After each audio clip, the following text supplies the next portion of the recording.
That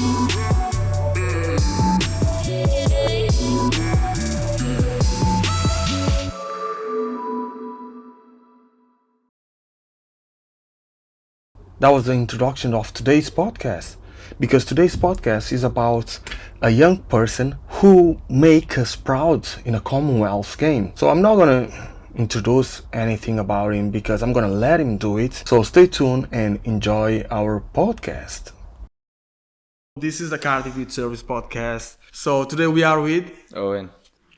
And Sam, youth worker at the Powerhouse in Lanarkshire. Owen, can you tell me a little bit about your story?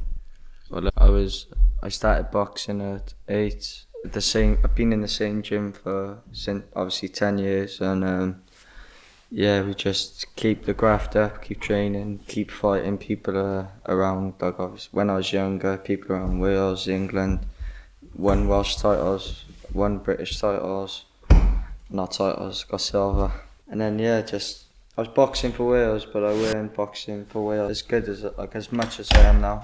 Like I'm on the full-time team now, so yeah. What? So how long you been boxing altogether? It's about 10, 11 years. How did you come across boxing? How did you all start? I had anger issues and I was bad behaved in school, and I got into boxing. I never went into it as like to fight, but I like my football as well. I was a sports person, and my mum just decided to put me in there and fighting now. So it's a life. So it was your mum who actually presented you to boxing. Yeah. And how it was the beginning? I was just a kid and young and obviously nervous, but like I've always been a confident kid. So it's just kept training, getting fights. So the only reason why you came across boxing was because of your mom. And did you left school straight away after that, or No. actually boxing helped you to start to behave at school? Yeah, obviously I was disciplined.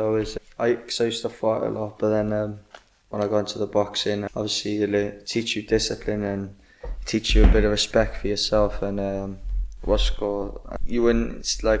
It's not a bully. You'd look for a fight. Yes. Then it changed me into being someone that didn't like people that used to do that. Mm-hmm. If you get what I'm saying. I went through school. I went for sixth form, done half a year of sixth form, and then left. So what age would you advise a young person to start boxing, for example? Well, I started young and I couldn't box till I was 10, so 10, 11, maybe 12. You're never too old, but like maybe if it's a bit late, I'd say it's about 16, 15 if you want to be big, like. Yeah. But obviously, don't get me wrong, Anthony Joshua done it at 18, but it's different. He's heavyweight, and you just gotta go and do it. No, nothing's stopping you. Nothing can stop you. It's only your head. Yes. I think you just give some hope to Sam now. It's gonna start. Yeah, I was going to say, actually, I made to put my notice in. I think heavyweight champion of the world coming up now. Yeah. So, how did you come across Sam, Powerhouse, and Cardiff Youth Service? I used to go there as a kid, and obviously I was going straight to Powerhouse from football and boxing, and then Sam come to my high school, and he was like a youth worker, like Youth mentor, I think. yeah, just go up and see him, and obviously I knew him, and I knew obviously like Sally, Russell, and all that. Yeah. I've known them for a while, like since I was year 6, was it? Year 6, year 7. So yeah, it's been there for a while. It was good. Gives you a lot of opportunity to get to know people. Obviously, people you didn't know used to go there. Older people, younger people, and you'd mix with people. Yes. So, Sam, how was your reaction as soon as you hear the news about Owain going to Commonwealth? Tell me the story behind of that. How did you start your relationship with him? how was the first time when you met him? I'm trying to think. I think he was one of the first young people I met when I came to the powerhouse. I started as a student doing training, and I remember Manaza, one of the youth workers, said, "I'll go and play basketball with some of the boys," and there was this like tiny little kid running around, super hyper, like climbing the walls, launching balls at people, and that was Owen Harris Allen. But yeah, no, I'm not surprised at all. He's in the Commonwealth Games. He's, like I said, he struggled with his behaviour in school, but he's also like really driven and focused. And yeah, quite an inspirational guy. But yeah, I remember when I then started youth mentoring in St Tylo's, and Owen was one of the young people I sort of helped around in addition to my caseload. But I remember there was one time in ACE, which was like the kind of nurture support unit, innit? Yeah. And there was a lady called Miss Browning, but she was there trying to run an IT lesson, and she came through and said, "Oh, Sam, Owen's in my lesson and he's running around pretending to be Conor McGregor. Would you mind coming?" And I walk into this lesson and Owen's literally giving it the just running around. He's been like that from an early age, but young and driven. But if you're asking if I'm surprised in the Commonwealth Games, not at all, because he's a talented boxer and a grafter, I think. Yeah. Do you think there is more young people in your area that can become another you? Yeah, of course. Obviously, there's loads of people that like Llanedin's a bad area for drugs and violence with weapons and all that, and just anti behaviour. So yeah, like it's not the best for a young person to grow up. But yeah, I'd say Llanedin's best gym in Wales. But like they've produced champions. They got good coaching. You've just gotten stronger and stronger, and the gym's packed every day, like Monday to Thursday. Like even the women's and the mixed classes, it's always packed, and I think it's grown as a club a lot, and it's only gonna get better because all the other new fighters that are coming through now. Not everyone might not think that they're gonna be good at it, but I went world class when I started. I was small, I was fat, but you gotta. If you want, you just gotta go and get it, and you gotta train hard. It's a process, isn't it? Yeah. Yeah, it's amazing for the area of the boxing club, in it. It's like in a really central position. The coach has been there for years. It's a good gym as well. Yeah, I'd say, I reckon probably 90% of the boys I've worked with over the last 6 years have at some point boxed in the club, and that says a lot really about its status in the community and the reputation of the coaches, I think. Yeah. And especially when there's nothing around in Llanedin, there's nothing for any young kids, any teenage people. Llanedin's literally road, paths and streets. That's all it is. The council haven't built nothing or anything, but the gyms. That's good that the gyms there. Yeah. So a lot of people are curious. How did he was chosen? He was someone who came to you and picked you up, or he was? Obviously, you had the fight. I stopped boxing for a bit because obviously my mum passed away 2 years ago, and obviously my mate died and my nan died, and I went off the rails a bit, and I was involved with the streets. I was back. That's when I was in sixth form as well. I was in sixth form, but I weren't there. If you get what I'm saying. And because obviously it's right next to my house, right next to where everyone used to hang around, and then Carl kept coming back to me, kept phoning me, Carl and Nicola, "Oh, get back to the gym, we want you fighting." I thought, I'll give it a go. I went back. I was much fitter than I thought I was, and within about a month and a half, I boxed. I won Welsh Box Cup, and then I boxed in the Welsh. I boxed in the British final twice and lost twice, and I beat him. But we've had a rivalry. We've known each other for 6 years. So it's personal. We're good mates now. He's up on GB. He's doing well. I'm doing well. And then I got called up for Wales to box against Ireland, and I went over in Ireland. Within the 2 weeks after that, I got a phone call off the full-time program coach, and he said, are you available Monday to Thursday? And I was working at the time, so I'd stop work. Yeah, go and train Monday to Thursday to. What work you were doing? Just everything, literally just doing whatever I was given really. Like it was just working with different people, bricklaying sometimes, carpentry sometimes, depends. I got called up and I didn't know what it was for. I just thought because I boxed well the last couple of fights and that, I thought maybe it's a call up. Carl, my coach, he was saying the Commonwealth Games, and obviously I didn't really know much about it. And Carl was, they're talking really good on you. I think he told me everything that's happened.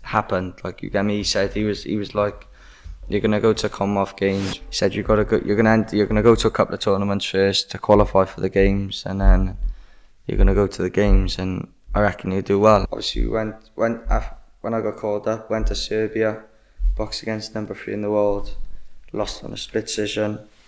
Then I thought that was over, like that was it, like, and we weren't gonna get no second chance. But 3 weeks later, we got called to go to Czech Republic, boxed in Czech Republic, and boxed Ukrainian, and beat Ukrainian, and then lost to Armenia in the final, which I thought I won, but it is what it is. In different countries, you box against all different countries. It happens, exactly, but you don't dwell on it, you just keep moving forward. I was going to say, how do you deal with sort of when things don't go your way in the ring, or? It's got to be humble, and you just got to take it on the chin and hope you meet him in the future, which it will happen, because there's a couple of boys in my weight, but like there's not loads and loads and loads, but like, and I'm only young, and most of the boys are boxed young, so I won't be surprised if we see each other again in the future, but that won't bother me. It's just because he beat me, it doesn't mean nothing. It's just, you just got to train harder, work harder, work on what you, like I've improved loads since that Czech Republic tournament, and then when I went to Commonwealth Games, like we went to a training camp in Tenerife. Yeah.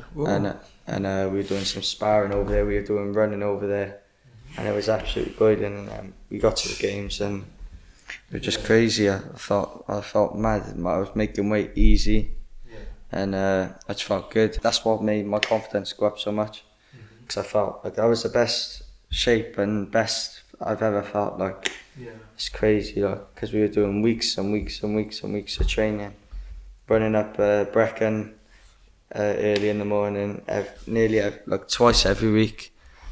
We'd get up about quarter past 6. No, not even that. I'd go to the gym about 6:15, 6:30. We'd go, run, we'd get back about 8:30. We'd run Merthyr as well. Brecon's 5 miles, Merthyr 6 miles. So we had a good team going to the games, and we made history for the most medals since 1958. So glad to be proud of that team. And how many countries you been altogether? Well, I've been Czech Republic, Serbia, Tenerife. That's all I've been so far with the Welsh squads. Actually in Ireland, but there's plenty more to come. Yes. Well, what's next now? Well, I got a fight now next month. I've got to lose a bit of weight, and then I'll be in Bosnia, so it'll be another tournament. So hopefully make the weight. Well, just get the weight down as much as I can, and just keep training hard, and then hopefully get another medal. Yes. Like every tournament I boxed at, I've got a medal. So, and I've performed well, so that's a high in that. How was your perspective before you go to the youth center, the powerhouse, like as a young person, and how does your perspective of it change or not? Well, I haven't been there for a while, because I haven't been about. Like, I've been really busy training, and I had a month off after the games, went on holiday. Still getting over it, to be honest. Yeah, literally. And then it was. I didn't know what it was really. Obviously, it was the youth service. All the older boys used to go, and they say it was good. We went there. Said, look, we used to always have kickabout, play basketball. There's pool tables there, table tennis. There's a studio there. Used to make food, and it was good. They used to take us on trips. Yes. Yeah, so it's good. It's good for the community. There is a lot of young people who doesn't really know that they got a youth center, like in their area. What would you advise? Can you give me 3 points should go to the youth centers? One, it gives you good opportunities to meet people you wouldn't think you'd meet. Two, they're good with advice, and they know the best. They try and tell you the best way possible moving forward. Three, keeps you off the streets. Yeah. And the same thing for boxing.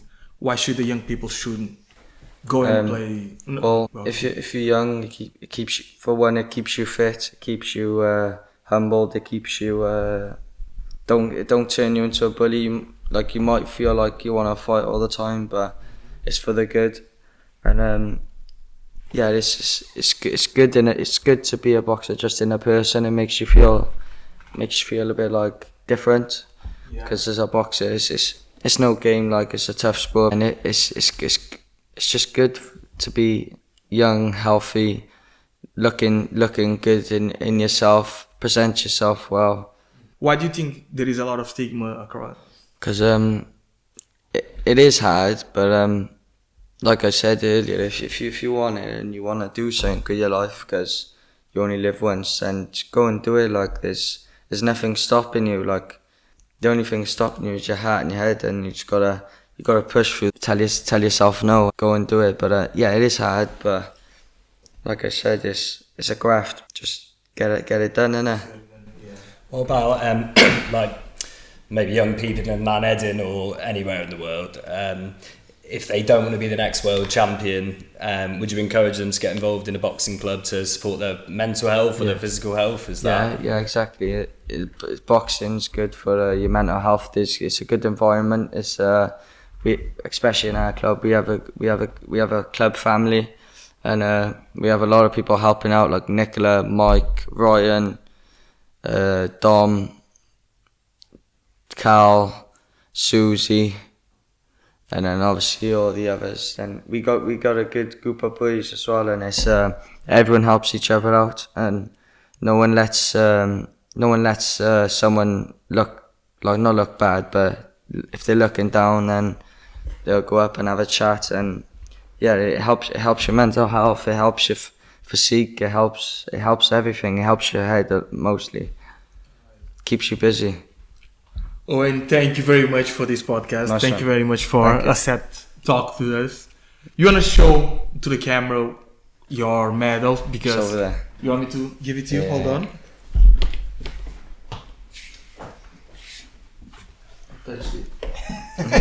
Drop that head. Wow.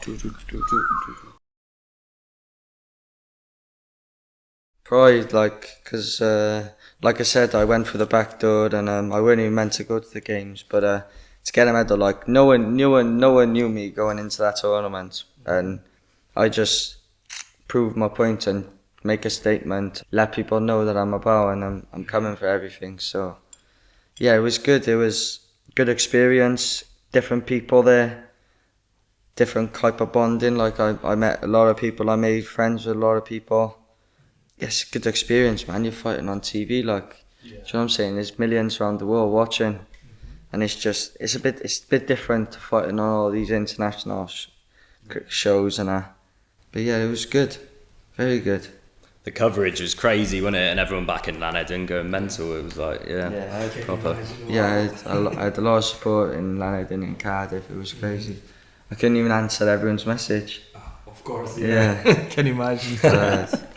Crazy. Oh wow. Well done. Thank you very much for coming here today. Hope to see you again. You probably will. I will, definitely, yes. Told you, he's not confident. He's not.